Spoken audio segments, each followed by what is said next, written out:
Hello everyone.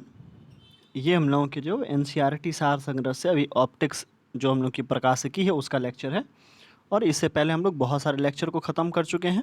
जो लोग उसको नहीं देखें तो आप लोग जो है पूरी प्लेलिस्ट बनी हुई उसको विजिट कर सकते हैं और वहाँ से बाकी सारे लेक्चर्स को आप लोग देख सकते हैं। साथ ही साथ अगर आप लोगों को इसका पूरा पीडीएफ डाउनलोड करना है तो आप किसी भी प्लेलिस्ट में विजिट करेंगे, वहाँ पर आपको सामने मिल जाएगा टेलीग्राम का लिंक, जहाँ से आप स्विच कर सकते हैं टेलीग्राम पे। वहाँ पर इन सारे के सारे पीडीएफ के साथ साथ और भी बहुत सारी यूज़फुल किताबें रखी हुई है जिसको आप प्रयोग में ला सकते हैं। शुरू करते हैं हम लोग इसको। मैं चाहूँगा कि ये बहुत ही सिंपल रहे और बहुत आसान शब्दों में आप लोगों को मैं समझा पाऊँ। ठीक है, बाकी अगर फिर भी किसी भी प्रकार की त्रुटि रहती है तो आप सजेशन अपने नीचे कमेंट में हमें दे सकते हैं। सबसे पहले हम लोग का क्या दिया हुआ, प्रकाश तंतु जो ऑप्टिकल फाइबर रहा करता है ये किस सिद्धांत पर काम करता है, तो ये TIR जो टोटल इंटरनल रिफ्लेक्शन मतलब पूर्ण आंतरिक परावर्तन होता है, इस पर जो है वो प्रकाश तंतु मतलब ऑप्टिकल फाइबर काम कर रहा होता है। फिर हम लोग को दिया मृग मरीचिका, मतलब जो हम लोग के मिराज रहा करती है। मिराज ये प्लेन का नाम नहीं है, फाइटर प्लेन। ठीक है, तो ये मिराज मतलब होती है मृग मरीचिका, मतलब जो हम लोगों को जो रेगिस्तान वगैरह में जो झिलमिलाहट सी दिखती है, लगता है पानी है, बस उसको मृग मरीचिका कहा जाता है। ये किसका उदाहरण, ये भी TIR का मतलब प्रकाश का पूर्ण आंतरिक परावर्तन का ही उदाहरण है। फिर प्रकाश तरंग के वायु से कांच में जाने पर उनमें कौन सा गुण प्रभावित होता है, तो तरंगदैर्घ्य और वेग। मतलब अगर हम लोगों की जो प्रकाश की तरंगें हैं ये वायु से कांच में जाती है तो सिर्फ और सिर्फ उसका तरंगदैर्घ्य और उसका वेग जो है यही सिर्फ परिवर्तित हो रहा होगा। आगे हम लोग कहते हैं जब प्रकाश एक माध्यम से दूसरे माध्यम में प्रवेश करता है तो उसकी आवृत्ति जो है वो कैसी रहती है, वो अपरिवर्तित रहती है, सिर्फ तरंगदैर्घ्य और वेग जो है वो बदल रहा होता है।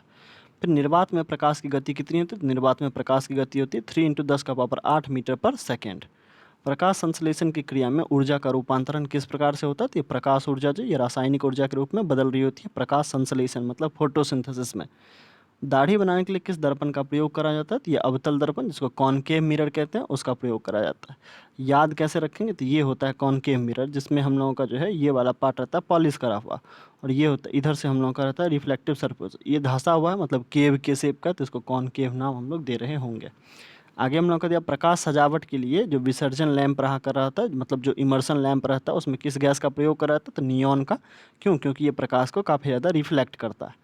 फिर लाल रंग जो है इसकी तरंगदैर्घ्य सबसे अधिक होती है और बैगनी की तरंगदैर्घ्य जो है सबसे कम होती है। यही कारण है कि लाल रंग का प्रयोग जो है हम लोग किसी भी खतरे का निशान या फिर कोई भी एक ऐसा चीज़ साइन बोर्ड वगैरह बनाने में जो कि दूर से दिखना है जिसको, ठीक है, उसमें हम लोग जो है वो लाल रंग का ही प्रयोग करा कर रहे होते हैं। क्यों, क्योंकि इसका तरंगदैर्घ्य ज़्यादा होता है, ये दूर से भी दिख जाता है।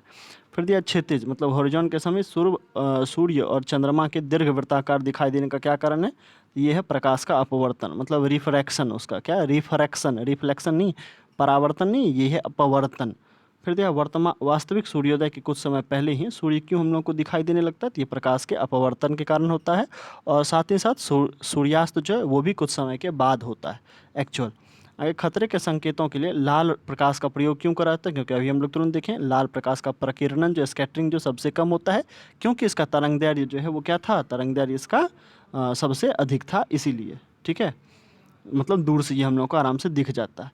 फिर हम लोग को यहाँ दिया हुआ है क्या, साबुन के पतले झाग में चमकदार रंग किस घटना के कारण दिखाई देते हैं, ये तो बहुलित परावर्तन मतलब मल्टीपल रिफ्लेक्शन के कारण दिखाई देते हैं, और साथ साथ जो इंटरफेरेंस है व्यतिकरण है इसके कारण। स्पष्ट दृष्टि की न्यूनतम दूरी कितनी है, तो ये 25 सेंटीमीटर रखी गई है। स्पष्ट सुनाई देने के लिए हम लोग इससे पहले वाले क्लास ध्वनि वाले में पढ़ चुके हैं। फिर दीर्घ तरंग की अपेक्षा वायुमंडल द्वारा लघु तरंग अधिक प्रकीर्णित होती है और इसीलिए आकाश का रंग कैसा दिखाई देता है, नीला हम लोगों को दिखाई देता है। मतलब जो आकाश हम लोगों का है वो नीला क्यों दिखाई देता है, ये प्रकाश के अपवर्तन के कारण दिखाई देता है। फिर तंतु प्रकाशिकी संचार जो फाइबर ऑप्टिक कम्युनिकेशन जो इसमें संकेत किसके द्वारा आदान प्रदान कराया जाता है संकेतों का, तो प्रकाश तरंगों के द्वारा। ये हम लोग प्रकाशिकी यहाँ जैसे ही आ गया तो हम लोग समझ जाएंगे कि प्रकाश तरंगों के द्वारा आदान प्रदान हो रहा है किसी चीज़ का। आगे हम लोग का दिया हुआ क्या, यदि वायुमंडल अनुपस्थित हो तो प्रकाश का प्रकीर्णन नहीं होगा और आकाश हम लोग को तब कैसा दिखाई देगा, तब काला दिखाई देगा। और यही कारण है कि बाकी सारे के सारे ग्रह को अगर देखा जाए तो वो काला दिखाई दे रहे होते हैं। आगे हम लोग को दिया विभिन्न माध्यम में प्रकाश की चाल हम लोग को यहाँ पर दिखाई गई है, अलग अलग तरह के माध्यम में, और वहाँ पर जो लाइट की स्पीड है उसको यहाँ दिखाया गया। तो निर्वात में यदि देखें तो 3 × 10⁸ मीटर पर सेकेंड होता है, कांच में 2 × 10⁸ मीटर पर सेकेंड, जल में 2.25 × 10⁸ मीटर पर सेकेंड होता है। ये दोनों इंपॉर्टेंट है। फिर रॉक सॉल्ट जो है ये होता है 1.96 × 10⁻⁸ 8 मीटर पर सेकेंड। इसके साथ साथ जो तारपीन का तेल होता है ये 2.04 इंटू 10⁻8 मीटर पर सेकेंड है, और नायलॉन में जो है 1.96 इंटू 10⁻8 मीटर पर सेकेंड होती है लाइट की स्पीड। बस इतनी ही हम लोगों की लाइट की स्पीड है। फिर परंपरागत कैमरे के किस भाग से आँख के रेटिने की तुलना की जा सकती है? तो जो परंपरागत हम लोग का कैमरा है उसका फिल्म हम लोगों के आँख के रेटिने की तरह ही काम कर रहा होता है। फिर इंडोस्कोप जो है ये किस सिद्धांत पर काम करता है? ये हम लोग के प्रकाश के पूर्ण आंतरिक परावर्तन पर काम करता है, और इसका यूज मेडिकल के क्षेत्र में करा जाता है। फिर प्रकाश विकिरण जो है मतलब जो लाइट रेडिएशन है इसकी प्रकृति कैसी होती है? ये तरंग और कण दोनों प्रकृति को दिखा रहा होता है। ठीक है, कैसा दिखाता है? ये दोनों ही प्रकृति को दिखाता है। ये बताते हैं फोटोन के कण हैं हम लोग, और साथ साथ तरंगदैर्घ्य है इसीलिए तरंग है। आगे, किसी अपारदर्शी वस्तु का रंग उस रंग के कारण होता है जिस रंग को वह परावर्तित करता है। ठीक है,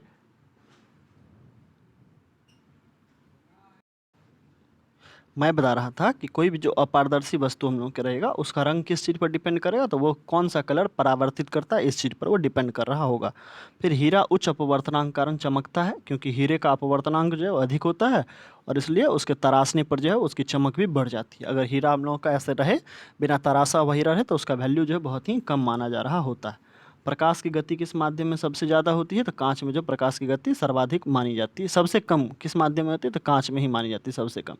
फिर अस्त होते समय सूर्य लाल रंग का क्यों दिखाई देता है? क्योंकि प्रकाश के प्रकीर्णन कारण, स्कैटरिंग के कारण लाल रंग सबसे कम हम लोगों की जो है प्रकीर्णित होती है, तो वो हम लोगों को दिखाई दे रही होती है। एक इलेक्ट्रॉनिक पुंज को फास्फोरस कोटेड पर्दे पर फोकस करके प्रतिबिंब को पर्दे पर प्रदर्शित करना, ये क्या कहलाता है? ये कहते इसको हम लोग कहते हैं रोस्टर स्कैन।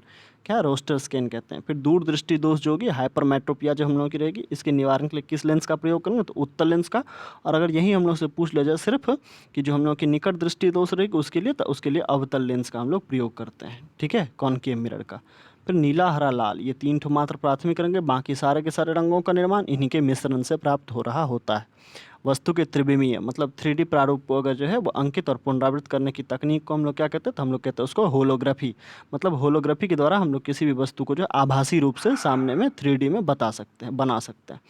प्रकाश का रंग किस पर निर्धारित करता है? तो प्रकाश का रंग उसके तरंगदैर्घ्य से निर्धारित होता है। पढ़ने में काम आने वाले दर्पण में कौन सा लेंस प्रयुक्त होता है? तो इसमें हम लोग का उत्तल लेंस जो है ये प्रयुक्त हो रहा होता है। ठीक है, ये है प्रकाशिकी का जो है मतलब ऑप्टिक्स का जो है ये पहला पार्ट है। एक पार्ट इसका और आएगा, और जब तक वो पार्ट आता है तब तक के लिए बाय बाय, टेक केयर।